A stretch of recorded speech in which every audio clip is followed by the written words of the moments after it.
त्याचप्रमाणे ज्याप्रमाणे आपण म्हणू शकलो good absorber are always good emitters, त्याचप्रमाणे poor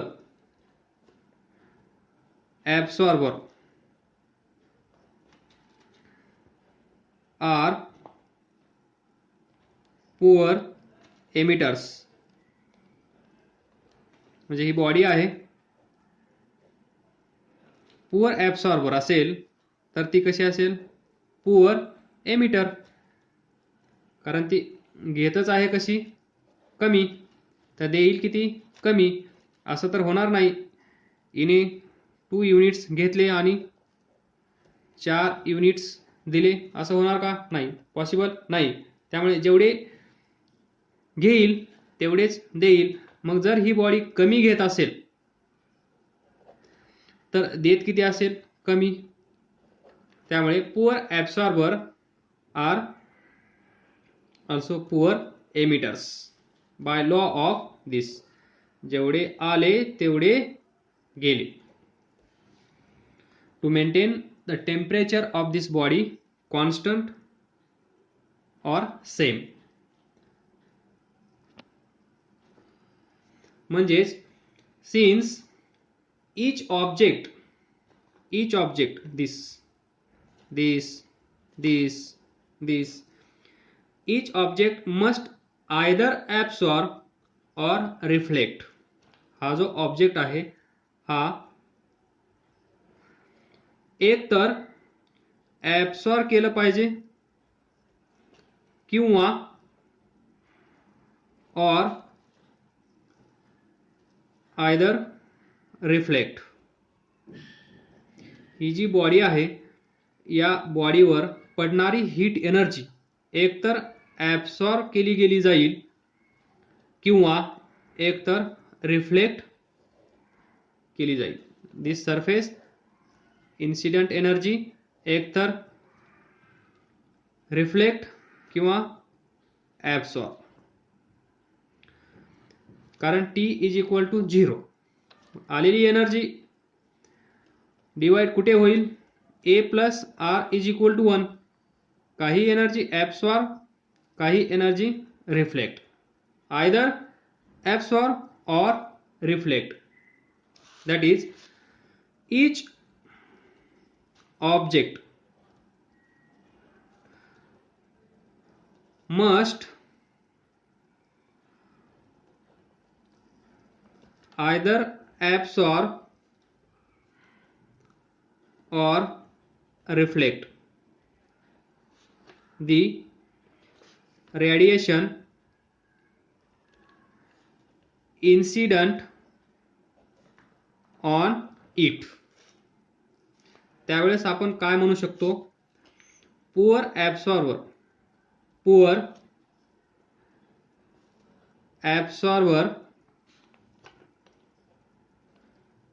should be good reflector. तर पहा, poor absorber each object must either absorb or reflect the radiation incident on it. या सरफेसवर पडलेली हीट एनर्जी, थर्मल रेडिएशन्स, एक तर रिफ्लेक्ट किंवा ॲब्सॉर्ब. त्यावेळेस पहा, poor absorber should be good reflector. आता याचा अर्थ कळणार नाही तुम्हाला, MCQ. Poor absorber should be good reflector म्हणजे काय, तर पहा, एक बॉडी कन्सिडर करा. दिस बॉडी पुअर ॲब्सॉर्बर म्हणजे number of units absorbed by this body is less. Should be good reflector. जर ही बॉडी ॲब्सॉर्ब करत नसेल तर पहा, आपल्याकडे ऑप्शन आहेत 2. येणारी एनर्जी टोटल Q, त्यापैकी QA म्हणजे amount of heat energy absorb. Second, amount of heat energy reflected. Third, amount of heat energy transmitted. ही आपण 0 कन्सिडर केली आहे. तर राहिले दोनच ऑप्शन, एक तर हीट ॲब्सॉर्ब केली गेली पाहिजे किंवा एकतर हीट रिफ्लेक्ट झाली पाहिजे. पण आपण कन्सिडर काय केलं आहे, पुअर ॲब्सॉर्बर. ही जी बॉडी आहे ती कशी आहे, पुअर ॲब्सॉर्बर. म्हणजेच ही बॉडी हीट एनर्जी व्यवस्थित ॲब्सॉर्ब करू शकत नाहीये. आलं का लक्षात? जर ही बॉडी याच्यावर पडलेली हीट एनर्जी व्यवस्थित ॲब्सॉर्ब करत नसेल तर याचा अर्थ काय असेल, म्हणजेच QA 0 असेल. तर पहा, QT 0 झाला, पुअर ॲब्सॉर्बर म्हणजे हीट ॲब्सॉर्ब करत नाही, A इज इक्वल टू 0 झाला. तर राहिला कोण, QR. What is QR? Total amount of heat energy और टोटल रेडिएशन्स गेट रिफ्लेक्टेड. म्हणजे या केसमध्ये जेवढे रेडिएशन्स येतील पहा ते सर्व काय होतील, रिफ्लेक्ट. हा इथे आला रिफ्लेक्ट, हा इथे आला रिफ्लेक्ट, हा इथे आला रिफ्लेक्ट, हा इथे आला रिफ्लेक्ट, इथे आला हा रिफ्लेक्ट, इथे हा आला रिफ्लेक्ट. म्हणजे जेवढे आले तेवढे रिफ्लेक्ट होत आहेत. म्हणजेच पहा, पुअर ॲब्सॉर्बर, जी बॉडी ॲब्सॉर्ब करू शकत नाही म्हणजेच poor, should be good reflector. पहा, जेवढे रेडिएशन्स या बॉडीवर पडत आहेत तेवढे रेडिएशन्स रिफ्लेक्ट होत आहेत. जेवढे येत आहेत तेवढे रिफ्लेक्ट होत आहेत. म्हणजेच पुअर ॲब्सॉर्बर, जी बॉडी पुअर ॲब्सॉर्बर आहे ती बॉडी कशी आहे, गुड रिफ्लेक्टर. समजून घेण्याचा प्रयत्न करा. इथे पहा, ही बॉडी आहे, तुम्हाला माहित आहे A plus R plus T is equal to 1. T 0. Then poor absorber म्हणजे A 0. So R is equal to 1. R is equal to 1 म्हणजे काय, 100% रिफ्लेक्शन होत आहे. 100% रिफ्लेक्शन होत आहे. जर 100% रिफ्लेक्शन होत असेल तर त्याला आपण म्हणू शकतो का, गुड रिफ्लेक्टर. आलं का लक्षात? गुड रिफ्लेक्टर म्हणजेच काय, जेवढी एनर्जी त्याच्यावर पडत आहे तेवढी एनर्जी रिफ्लेक्ट होत आहे, त्याच वेळेस त्याला आपण म्हणणार गुड रिफ्लेक्टर. आणि हे कुठे घडत असेल, पुअर ॲब्सॉर्बर. कारण तो ॲब्सॉर्बच करत नाही, तो स्वतःमध्ये काही एनर्जी साठवण्याचा प्रयत्नच करत नाहीये. तर काय होईल, जेवढी एनर्जी इथे येईल तेवढी एनर्जी रिफ्लेक्ट होईल. म्हणून आपण म्हणू शकतो poor absorber are good reflector और poor absorber should be good reflector and vice versa. याच्या उलट पण आपण डिस्कस करू शकतो. इथे पहा, हे झालं एक लॉजिक. हे दुसरं, तर पहा, A plus R plus T is equal to 1. हे तुम्हाला माहित आहे. T 0 आहे, तर A plus R is equal to 1. Then A is equal to 1 minus R और R is equal to 1 minus A. तर पहा, A म्हणजे काय, कोएफिशियंट ऑफ ॲब्सॉर्प्शन. जर कोएफिशियंट ऑफ ॲब्सॉर्प्शन जास्त असेल काय होईल, जर A जास्त असेल तर ही टर्म काय येईल, कमी. म्हणजेच R कसा असेल, कमी. येते लक्षात? A ची व्हॅल्यू जास्त असेल म्हणजेच ॲब्सॉर्प्शन होत असेल. त्याचा अर्थ असा, ही बॉडी आहे, हे थर्मल रेडिएशन्स, A ची व्हॅल्यू जास्त, A इज मोर, म्हणजेच total amount of heat energy absorb is more. Total amount of heat energy absorb is more. तर total amount of heat energy reflected किती असेल पहा. 1 मायनस ए ची व्हॅल्यू तुम्ही वाढवा वाढवा वाढवा तर काय होईल, ही टर्म काय होईल, कमी कमी कमी, कारण ए वाढत आहे वाढत आहे वाढत आहे, तर डिफरन्स काय होईल, कमी. डिफरन्स कमी झाल्यामुळे आन्सर काय येईल, कमी. म्हणजे आर काय असेल, कमी. आर कमी म्हणजे काय, आर म्हणजे काय, रिफ्लेक्शन. रिफ्लेक्शन कमी होत आहे. तर पहा, मग ही बॉडी जर येणारे सर्वच ऍडमिट करून घेत असेल, येणारी सर्व एनर्जी स्वतःमध्ये सामावून घेत असेल, तर रिफ्लेक्शनला चान्स असेल का, नाही. पहा, हा आला ऍब्सॉर्ब झाला, हा आला ऍब्सॉर्ब झाला, हा आला ऍब्सॉर्ब झाला, हा आला ऍब्सॉर्ब झाला, तर रिफ्लेक्शन 0. म्हणजे रिफ्लेक्शन होत नाही. आली आतमध्येच, आली आतमध्येच, आली आतमध्येच, आली आतमध्येच, बाहेर यायला चान्सच नाहीये. म्हणजे रिफ्लेक्शन इथून बाहेर आली म्हणजे ती एमिट झाली. रिफ्लेक्शन व्हायला चान्सच नाहीये, म्हणून आर ची व्हॅल्यू कमी. तर पहा, याच्या उलट R is equal to 1 minus A. आता ए ची व्हॅल्यू कमी करा, म्हणजेच ही बॉडी ए ची व्हॅल्यू म्हणजे कमी, म्हणजे ऍब्सॉर्प्शन होत नाही. आला थांबला वाट पाहतोय, आला थांबला वाट पाहतोय, आतमध्ये जाण्यास चान्सच नाही, गेट बंद, आला थांबला वेटिंग. तर काय होईल, reflect reflect reflect reflect reflect. म्हणजे ए ची व्हॅल्यू जेव्हा कमी आहे तेव्हा आर ची व्हॅल्यू काय असते, जास्त. जर आर ची व्हॅल्यू जास्त असेल तर याचा अर्थ काय असेल, रिफ्लेक्शन जास्त. तर पहा, येणारी रेडियंट एनर्जी सर्वच्या सर्व काय होत आहे, रिफ्लेक्ट होत आहे. म्हणून आपण म्हणू शकतो poor absorber should be good reflector and vice versa. याच्या उलट पण शक्य आहे, आपण इथं कन्सिडर केला पाहिजे. म्हणजे ऍब्सॉर्प्शन जास्त असेल म्हणजेच गुड ऍब्सॉर्बर असतील तर काय असेल, पुअर रिफ्लेक्टर. या केसमध्ये ए ची व्हॅल्यू जास्त म्हणजे गुड ऍब्सॉर्बर. जर ए ची व्हॅल्यू जास्त असेल, आर ची व्हॅल्यू कमी असेल, आर ची व्हॅल्यू कमी असेल, याचा अर्थ काय, poor reflector. In this way. Then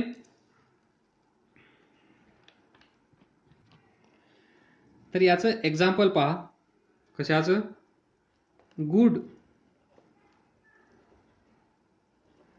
reflector. Good reflector कसे असतात, पुअर एमिटर. येते ना जोड्या जुळवता. गुड रिफ्लेक्टर म्हणजे रिफ्लेक्ट होत आहे. पहा, ही बॉडी आहे, गुड रिफ्लेक्टर, एनर्जी आली रिफ्लेक्ट झाली, ही आली इकडे रिफ्लेक्ट झाली, ही आली इकडे रिफ्लेक्ट झाली, ही आली इकडे रिफ्लेक्ट झाली. म्हणजे आतमध्ये गेली का, आतमध्ये गेली का, या बॉडीच्या आतमध्ये एनर्जी गेली का, नाही. जर या बॉडीच्या आतमध्ये एनर्जी गेली नाही तर ही बाहेर काय एनर्जी देईल का, नाही. तर पहा, गुड रिफ्लेक्टर म्हणजेच पुअर एमिटर, असेच क्वेश्चन येतील. तर तुम्हाला विचार करावा लागेल काय होत आहे, सिच्युएशन कशी आहे, त्यानुसार तुम्हाला आन्सर देता येईल. गुड रिफ्लेक्टर म्हणजे तुम्ही डायग्राम काढा, बॉडी रिफ्लेक्टर. गुड रिफ्लेक्टर म्हणजे त्याच्यावर पडणारी सर्व एनर्जी रिफ्लेक्ट होत आहे. तर तुम्ही काय करा, एक थर्मल रेडिएशन, एक वेव्ह, इलेक्ट्रोमॅग्नेटिक वेव्ह एक कन्सिडर करा. गुड रिफ्लेक्टर म्हणजे ती इकडे जात आहे, रिफ्लेक्ट होत आहे. जर ही आलेली एनर्जी इकडे गेली तर या बॉडीमध्ये काही एनर्जी गेली का, तर लिहा इथे, नाही. जर या बॉडीच्या आतमध्ये एनर्जी नसेल, आपण पाहिलं rate of emission is equal to rate of absorption. म्हणजे आतमध्ये एक आला तर बाहेर एक गेला पाहिजे. That is rate of absorption is equal to rate of emission. तर इथे पहा, हा रे इथे आला, इकडे गेला, म्हणजे आतमध्ये गेलाच नाही. तर बाहेर कोण येईल का? बाहेर कोण येईल? 0. एमिशन किती असेल? 0, कारण ॲब्सॉर्प्शनच झालं नाही. Absorption is equal to emission. जर ॲब्सॉर्प्शन 0 असेल तर एमिशन काय असेल? 0. म्हणून बाहेर कोणी आलाच नाही. बाहेर कोण आला नाही म्हणजेच याला काय म्हणतो आपण? एमिशन. तर पहा, पुअर एमिटर म्हणजे जे गुड रिफ्लेक्टर आहेत, जे गुड रिफ्लेक्टर आहेत ते पुअर एमिटर आहेत. Good reflectors are poor emitter. जे पहा, अजून एकदा पहा, इथे आली, रिफ्लेक्ट झाली, आतमध्ये गेली नाही. जर आतमध्ये गेली नाही तर इकडे बाहेर येईल का? नाही. म्हणजेच ही बॉडी एमिट करणार नाही. एमिट करणार नाही म्हणजेच पुअर एमिटर. बस, याच्यापेक्षा जास्त सोपं करून सांगता येणार नाही. तर नेक्स्ट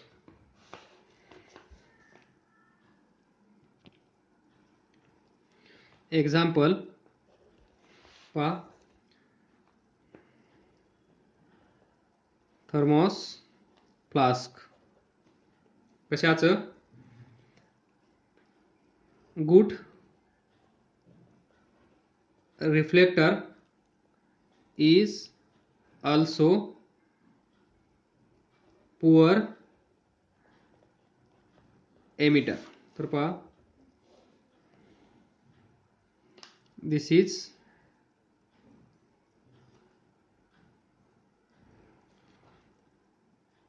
ही असते डबल वॉल. आपल्याला बाहेरून दिसते सुंदर, पण त्याच्या आतमध्ये अजून एक लेयर असतो, त्याला आपण म्हणू शकतो डबल वॉल. ही बाहेरची एक आणि आतली एक, अशा 2 वॉल असतात. कुणाला? Thermos flask. म्हणून चहा कसा असतो? गरम असेल तर गरमच राहतो. कारण पहा, याच्या आतमधली जी वॉल आहे दिस, ही कशी असते? Silver coloured. ही वॉल कशी असते? Silver colour. कारण सिल्वर कलर काय करतो? Silver colour is good reflector. Silver colour is good reflector. इथे चहा असेल, गरम पाणी असेल, तर या वॉलचं टेम्परेचर वाढेल. मग ही वॉल म्हणजेच सिल्वर कलर्ड असते. सिल्वर कलर काय करतो? रिफ्लेक्ट, म्हणजे ही एनर्जी, हीट एनर्जी रिफ्लेक्ट करतो. जर इकडे टाकली तर त्याला काय होईल? ट्रान्समिशन होणार का? नाही. रिफ्लेक्शन म्हणजे काय? इकडून आलेली हीट एनर्जी इकडेच गेली पाहिजे. इकडची इकडेच, इकडची इकडेच. पहा, रिफ्लेक्शन. ही एनर्जी इकडे म्हणजे रिफ्लेक्शन, ही एनर्जी इकडे म्हणजे ट्रान्समिशन. जर इथे हीट एनर्जीचं ट्रान्समिशन झालं तर चहा लवकर थंड होईल. ते आपल्याला होऊ द्यायचं नाहीये.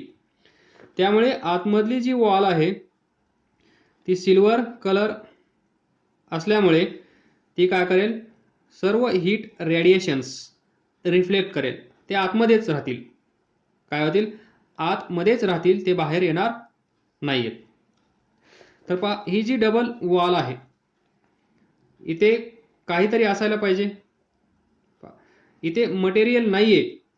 ही एक वॉल, ही एक वॉल, इथे पूर्ण व्हॅक्यूम टाईप बनवलं जातं. इथली एअर पूर्णपणे बाहेर काढून घेतली जाते. तर इथे आहे आपला चहा.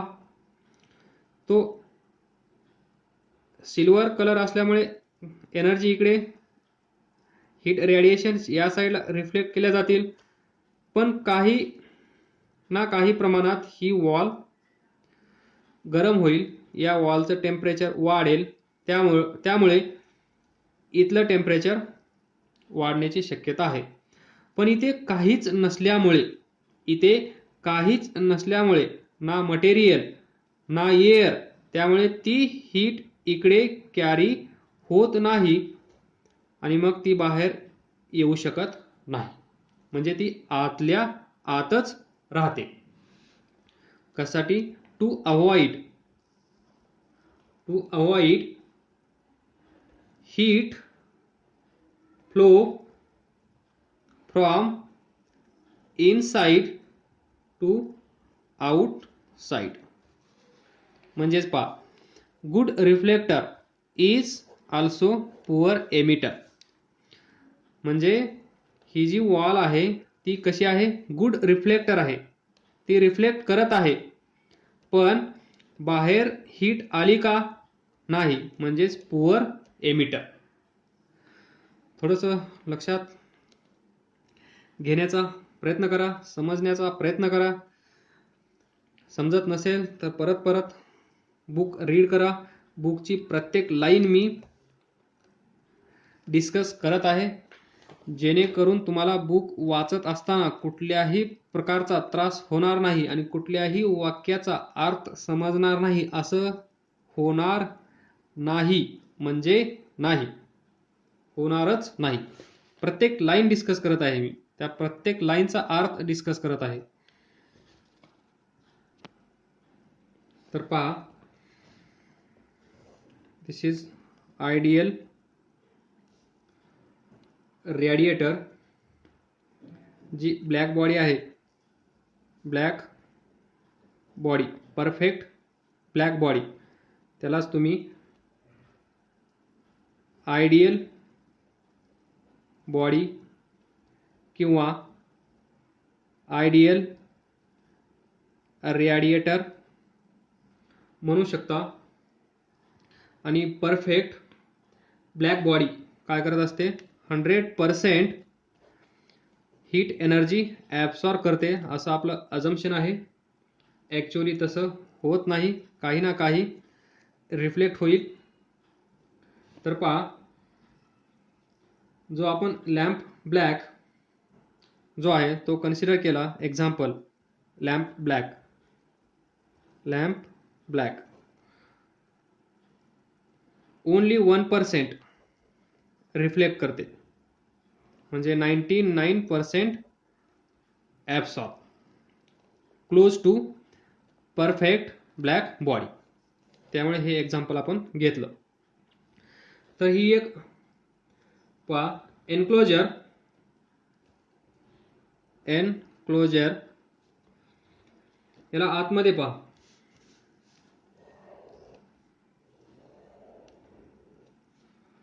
हा पूर्ण पेंटेड ब्लॅक, पूर्ण ब्लॅक कलर द्यायचा आतमधून. कसा? Black colour painted. इथे थोडंसं होल, म्हणजे असं या टाईपमध्ये हीट रेडिएशन आतमध्ये येऊ देण्यासाठी. तर पहा इथून आणि याच्या समोर बरोबर एक असा कोन तयार करायचा, म्हणजे इथून आलेली हीट रेडिएशन इथे पडेल. जर असा सरफेस असेल, इथे पडल्यानंतर ती रिफ्लेक्ट होईल आणि परत जाईल. जर इथे असा सरफेस आपण बनवला तर ती इथून इकडे रिफ्लेक्ट होईल, इथून इकडे रिफ्लेक्ट होईल, इथून इकडे रिफ्लेक्ट होईल, इथून इकडे, इथून इकडे, इथून इकडे, त्यानंतर इकडे. म्हणजेच अशी, म्हणजे आतल्या आत ती रिफ्लेक्ट होत राहील. त्याला आपण म्हणतो मल्टिपल रिफ्लेक्शन, ही इथून आली, इथे जाईल, त्यानंतर इथे जाईल, त्यानंतर इथे जाईल, त्यानंतर इथे जाईल, त्यानंतर इथे जाईल, त्यानंतर इकडे येईल. मल्टिपल रिफ्लेक्शन्स इनसाइड दिस एनक्लोजर. एनक्लोजर. तर काय होईल, सर्व हीट एनर्जी, सर्व रेडिएशन्स इथून आलेले बाहेर येणारच नाहीत.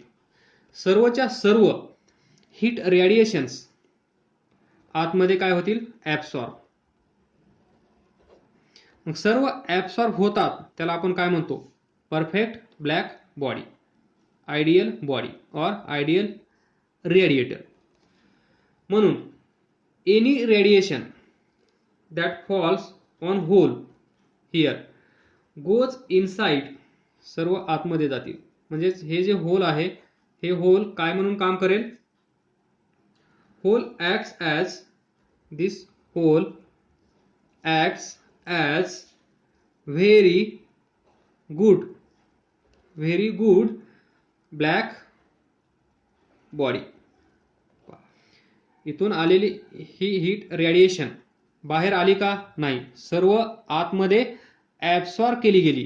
म्हणून त्याला आपण म्हणू शकतो, हे जे होल आहे त्याला good black body due to multiple reflections inside. आणि याचा फायदा काय, हा आतमध्ये पहिलं रिफ्लेक्शन घडवून आणेल. जर असंच ठेवलं आपण, सरळ गेली तर सरळ ती या होलमधून बाहेर येईल. म्हणजे सर्व एनर्जी ऍब्सॉर्ब केली जाणार नाही इन दिस वे. काय समजलं नसेल तर विचारा, डाऊट क्लिअर करा. डाऊट मनात ठेवू नका, हे फिजिक्स आहे. तर ऑल दी बेस्ट. अभ्यास करत राहा, पुढे जात राहा.